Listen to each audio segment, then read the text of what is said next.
ప్రస్తుతం టెక్ ప్రపంచంలో ఎక్కువగా వినిపిస్తున్న పదం ఏఐ. ఆర్టిఫిషియల్ ఇంటెలిజెన్స్, కృత్రిమ మేధకు సంక్షిప్త రూపమే ఏఐ. ఏఐలో ఒక శాఖ అనదగ్గ డీప్ ఫేక్ టెక్నాలజీతో అనేక దుష్పరిణామాలు ఉన్నాయని ఇప్పటివరకు అనేక ఉదంతాలు నిరూపించాయి. అయితే ఇతరుల వ్యక్తిగత జీవితాలకు భంగం కలిగించనంత వరకు ఏఐని ఉపయోగించడంలో తప్పులేదు. ఏఐ టెక్నాలజీని అనేక రూపాల్లో మంచి పనులకు ఉపయోగించవచ్చు. ఇక అసలు విషయానికొస్తే, ప్రముఖ దర్శకుడు రామ్ గోపాల్ వర్మ ఒక ఆసక్తికరమైన ఫ్లైడర్ను అతను తన ట్విట్టర్ అకౌంట్లో పోస్ట్ చేశారు. అందులో ఏఐ టెక్నాలజీని ఉపయోగించి దిగ్గజ నటుడు అక్కినేని నాగేశ్వరరావును ఎంతో స్టైలిష్గా మోడర్న్ లుక్లో చూపించారు. ఇప్పటి హెయిర్ స్టైల్స్, కండలు, టోన్డ్ ఫేస్, ట్రెండీ దుస్తుల్లో ఉన్న ఏఐ అక్కినేనిని ఈ వీడియోలో కనిపిస్తారు.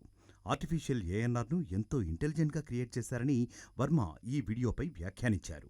ఇటీవల ఆర్జీవి తెలుగు చిత్ర పరిశ్రమలో అందగాడు అనే పేరును సొంతం చేసుకున్న నటుడు శోభన్ బాబుకు సంబంధించిన రీక్రియేటెడ్ వీడియోను కూడా షేర్ చేశారు.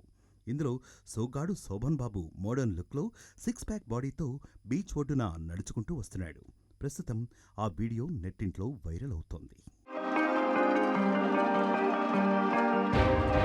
మరిన్ని వీడియోస్ కోసం ఛానల్ ని సబ్స్క్రైబ్ చేయండి. లేటెస్ట్ అప్డేట్స్ కోసం వాట్సాప్ ఛానల్ ని ఫాలో చేయండి. అండ్ లింక్ డిస్క్రిప్షన్ లో ఉంది.